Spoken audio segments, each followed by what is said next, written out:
Now, with the introduction of Trump's tariffs, it's never been more important to focus on increasing your AOV. Because if you've got really thin margins now, your business is basically screwed. Good morning. So it's the day after yesterday, which is the day that we hit over $1 million in sales. It's currently the 1st of April. Anyway, so I've got into the office. It is 5:56 a.m. and we're already on 15,700. So remember guys, when you are running a bid cup, what you do is you want to inflate the budget. At the campaign level, you won't have the desired amount that you want to spend like you would on lowest cost. You would have an inflated budget. So if your budget on average is say $1,000 per day, you wouldn't put 1,000 with the bid cup. You'd set it at like 4,999. And the reason being is that you want to give it opportunity to spend more when there is demand, okay? Yesterday, we spent in totality on ads 5,200. Yesterday, we spent 5.2K at a 6X rise, okay? Now, it's literally 6 o'clock in the morning. It's just about to tick over. And today, we've already spent 1,800 on ads, okay? That's because Meta's picked up on that there's more demand overnight. We obviously had some products come back in stock. And as you can see, the Shopify counter is absolutely pumping today, right? So this is why I love doing this, because when you're running a setup like this, it is a hands-off approach. I get to the office now, I don't have to stress about what's the ROAS been, do I need to scale up and down? All I need to do as a marketer and a brand owner is look at this and go, okay, well, what type of content's working? What type of content's not working? Feed it back to my team. And then collectively we work out, well, why hasn't this worked, right? And what can we produce now to try and better results? Okay, so remember guys, you don't need to be a hero. You don't need to be touching the account all the time, going overboard. All right, set it up in a way where it's gonna work for you, not against you. And again, your job as a marketer is to just feed it the best possible ads that you can, all right? So God bless you all. Let's have a great day.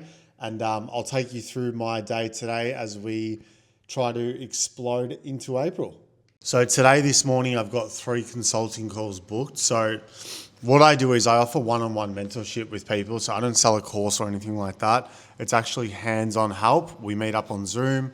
We cover things like Facebook ad structure, content flywheel, custom avatar, general brand growth. So if that's something you guys are interested, the link's in the bio. But I've got 3 calls this morning and I'll jump straight into my business work. So I get up around 5:30 in the morning so that I can do all my client calls before all the staff gets here.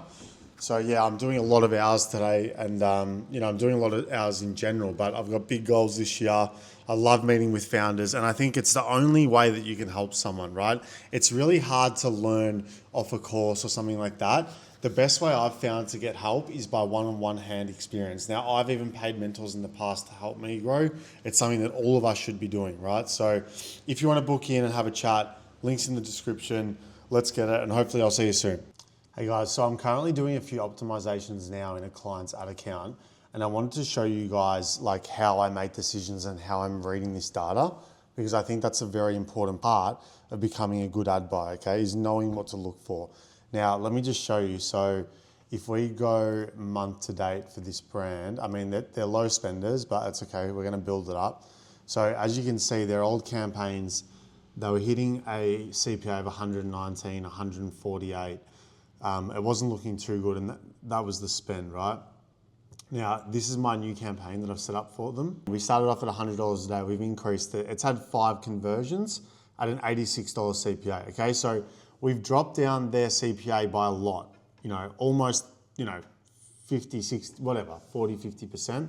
But notice all of these campaigns, right? Now, guys, what you need to understand, and this is usually what I do whenever I take over someone's ad account, is we need to consolidate the ad account, all right? So if you've got like a whole bunch of campaigns and they're all targeting the same country, you're really just wasting money. Okay, especially if you have the same ads in all of those campaigns, because what you're doing is you're giving Meta the same ad, putting it in a different campaign and saying, find me consumers. Now, Meta is optimizing those ads to deliver to the same people, which means that you are literally just bidding against yourself in the auction and raising your CPA over time, okay? So don't get caught into the trap of thinking that, oh yeah, I can scale by just duplicating a campaign because then I'm gonna double my spend. That's not how it works, all right? The first thing I do is I consolidate these accounts because you don't need to do this. You're just wasting money, basically. Now, remember, We're going to scale with content. We're not scaling new content. We're not scaling with the same ads in different campaigns, okay? So please don't get it twisted. Make sure you keep that in mind. Don't get caught up into the track of thinking that I have to have an ASC, a cost cap, a CBO, a bid cap, all targeting the US with the same ads. You're just going to shoot yourself in the foot. Yo guys, just keep in mind, right, that everything that I share with you, whether it be the bid cap tips, the content tips, whatever it may be, none of this matters unless you actually have a good product, okay? So don't think that these things are going to fix your brand. You first need to make sure that you actually have product market fit. Look at things like your website. Is it optimized for conversion? Things like that, okay? So there's a lot more to it than what I'm just sharing. All the things that I'm sharing with you are assuming that you have a good product and a general good brand, okay? So make sure that you focus on that first. There needs to be demand for your product. And guess what? If there's demand for your product, that means there is going to be competition, which is not a bad thing. It means that it's a good thing and that there's a lot of demand. That's how you're going to be able to get scale. Guaranteed I've got a fine on my car. Let's see. This happens to me every single day because I do my meetings in the morning and the fucking parking ticket thing's only till 8 a.m. So let's have a look. No ticket. Yeah, boys. Like, that was lucky. Guys, just remember as well, when you're trying to pick a product or a category to launch into, you really have to tap into people's insecurities, right? So a lot of the times when people are buying products online, they're buying based off an insecurity. Now, it's your job to be able to tap into that insecurity as a marketer and learn how to create ads that show a problem solution, right? So that then they can pull out their card, you tap into that insecurity and bang, you've made a sale. It's very different to selling a product where there's a lot more decision making involved. For example, like a t-shirt where they can explore 5 different styles that are relatively the same, okay? So go after people's insecurities and that's where you're gonna find quick scale. When you're creating your ad content, what you're trying to do is you're trying to target a desire within a consumer. And what a lot of people get wrong is they come up with your sort of standard problem solution ad.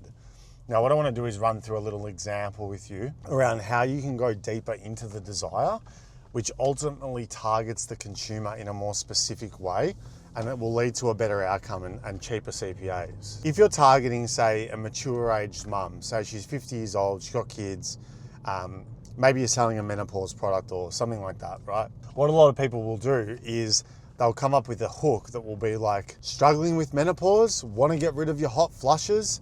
This is how our product does it. Now, that's great. You're showing the consumer, hey, we understand you. We know that you're going through this. So there's that connection.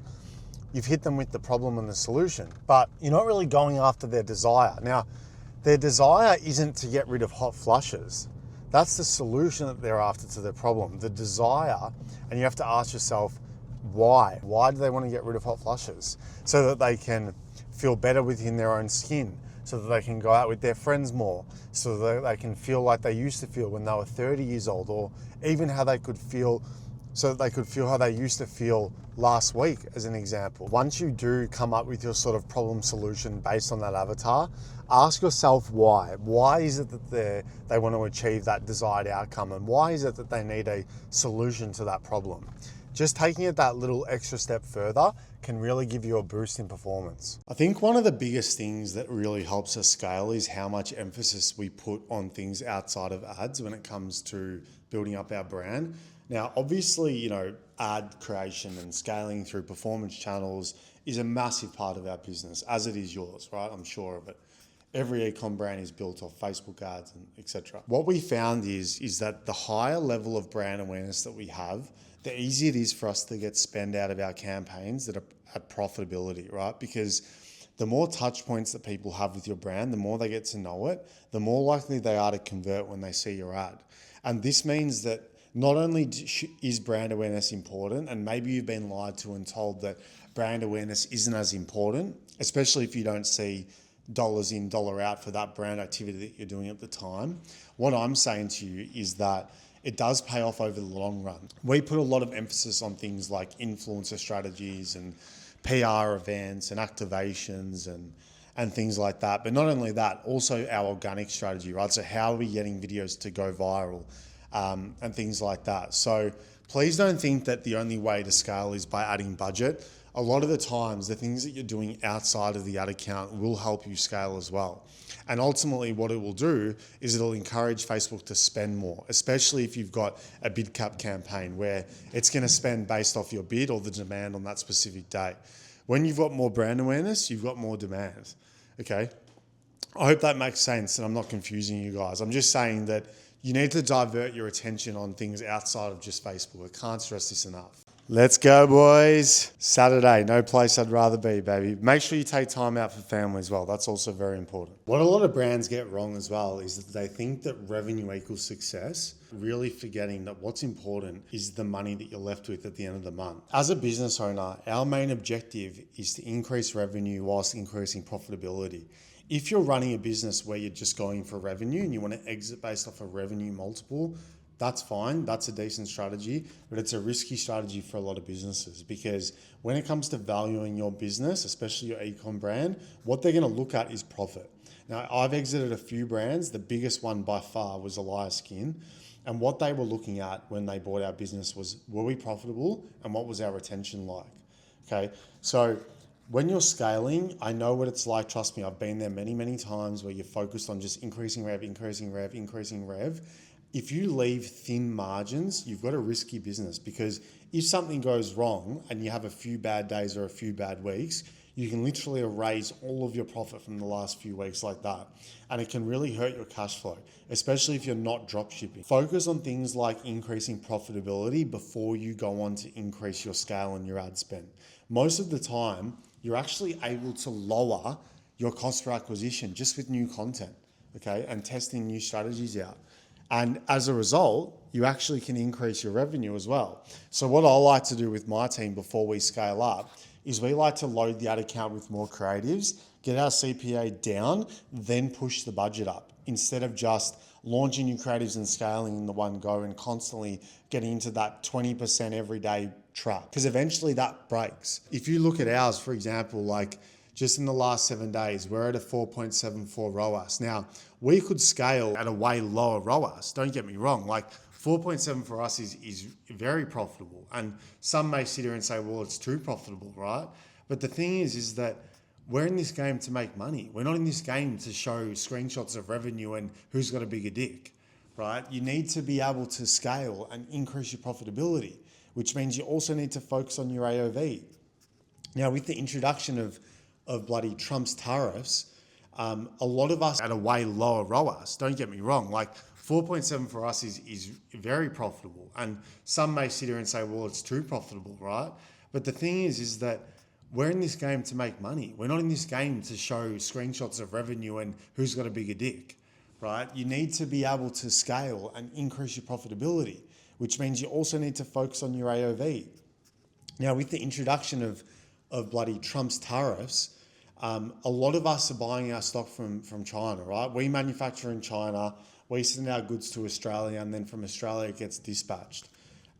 It's never been more important to focus on increasing your AOV because if you've got really thin margins now, your business is basically screwed. When it comes to things like this, when we're faced with these problems, as you may like to call them, it's really important that you act accordingly and you act fast. You don't want to be waiting around for 2 weeks. Oh no, I'm so scared. Trump tariffs. No, you need to sit down with your business partner or your team or whoever it is and strategize. How are we going to overcome this hurdle? Because in times like this is what separates the strong businesses from the weak businesses. And if you've got low margins and a low AOV, you can come undone like that, especially in a situation like this. Now, if you want my honest thoughts on this situation, I think these tariffs will be in place for some time. I'm not going to get political. This is not a political channel. This is an e-com channel. But I do think they're going to be here for a long time. But within literally 3 days, James, my business partner, and I, we've already worked out we're going to send stock to a US 3PL. We're going to pay the duties on imports. We're going to pay the COGS duties so that our customers don't have to pay the duties because we know it's going to destroy our retention rate.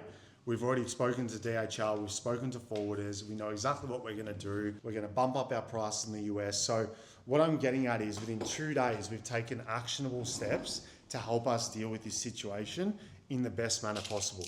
We're not sitting there freaking out, scratching our head, stressing. And look, I'm not knocking you if that's what you're going through. What I'm saying is I'm trying to encourage you to make faster, better, well thought out decisions. Because most of the time, those that can make decisions quicker will often outperform, even if sometimes it's the wrong decision. Because at the end of the day, what's happening is you're learning, all right, and you're taking action. So the last thing you want to do is not take any action, let your emotion take control of you, and then you're ending up in the same position. So I hope it doesn't affect you guys. I really hope it doesn't. Look, a lot of us are in the same boat.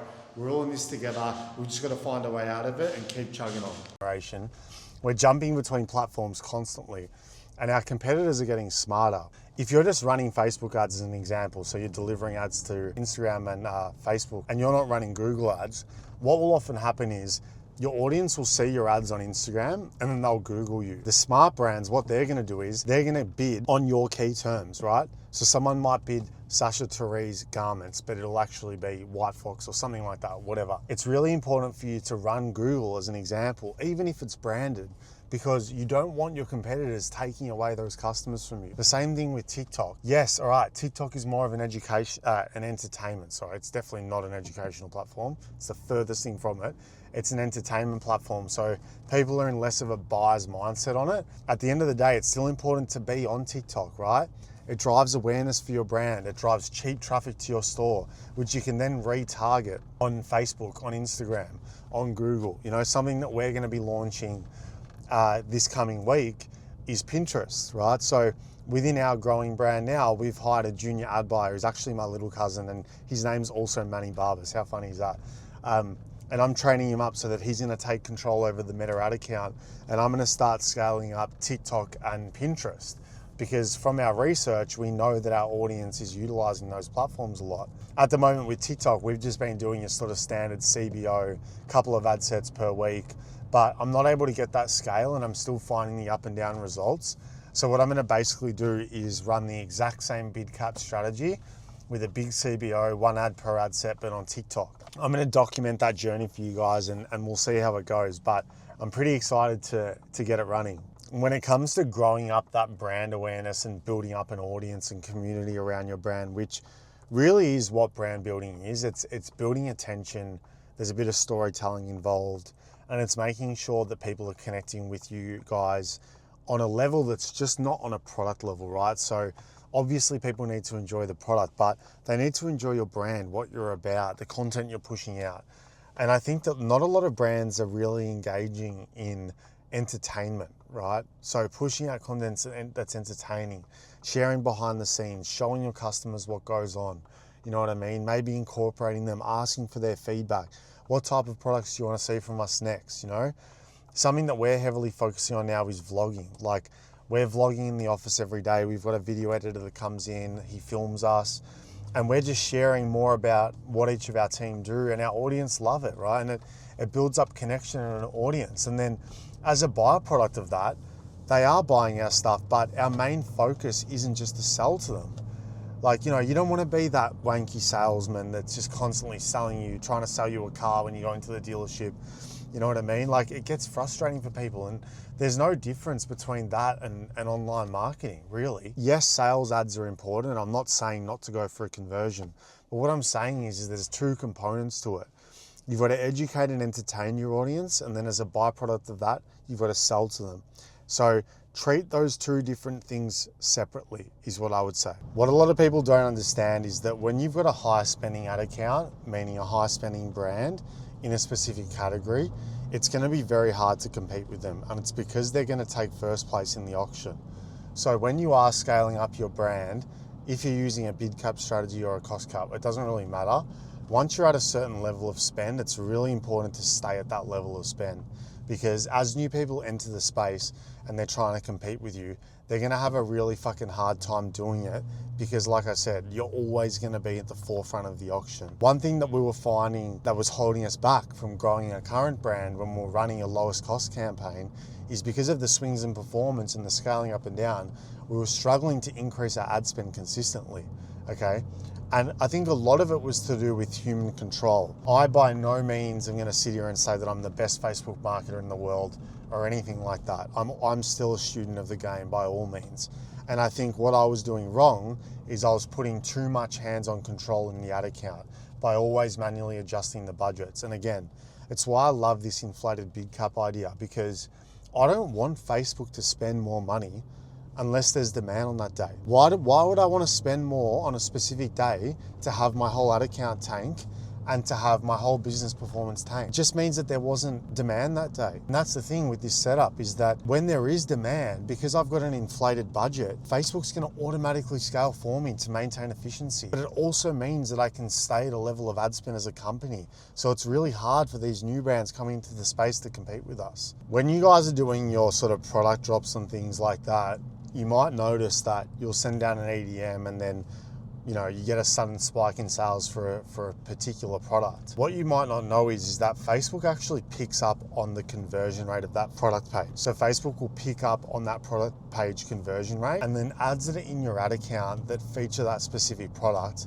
should start to get more ad spend. And what our strategy is now is that when we drop, we have a whole bunch of ads ready to go. We get them active in the account before we drop the products, so they're live and they're already slightly spending. And then once we send the EDM out, Meta will push budget automatically to those ads, and they always outperform anything in the ad account. And it helps us scale up to that next level of ad spend. So say we're sitting at 5K a day, we've got a product drop on Monday 9 a.m. At 7 a.m, I'll upload 50 creatives into the ad account. They may spend $1, $2, $3, doesn't matter. They're in the ad account, they're approved. The email goes out at 9 o'clock and bang, a conversion rate on that product page goes up because it's a new drop or it's a restock or whatever it is. And by the way, this doesn't apply just to new products. This can apply to you just sending out a campaign blast. So mirroring what you're sending out in your campaigns and making sure you're launching ads before that campaign goes out can give you a high chance of finding some seriously big winners just because of that conversion rate that Meta's picking up on. I literally had someone ask me the other day, Manny, you know, don't you think you're sharing too much? And you know what? Fuck it, man. You know, like when I started out in e-com, guys, keep in mind, this is a long time ago. I was like 16 years old. This is almost going on to 14 years ago now. There wasn't that much information available online. And even now today, there's too much information out there available. And the thing is, half of it is rubbish, because a lot of the guys that are sharing, and girls that are sharing a lot of these tips and tricks, etc., half of them haven't actually built up a successful brand before. So I'm trying to give you guys a channel that you can go to that you know is going to be reliable in terms of what I'm sharing. Not only that, I'm literally in the trenches with you guys. I'm building up a brand as we speak, and I'm still a student of the game too. So I meet a lot of people through my consulting, and I even learn stuff from them. And it's just great to get out there and share stuff. I used to be scared to talk to the camera out of judgment and things like that, but when I see all the comments from you guys and the likes and the DMs that I get on Twitter, it really makes my day, because I do put a lot of effort into shooting this for you guys. So anyway, this one's going to be ended there. Love you guys. I hope you're killing it. Enjoy your weekend or whatever day it is for you guys. Make sure you take a step back and appreciate what you've got in life. It's really important. Love you all, and I'll see you in the next video.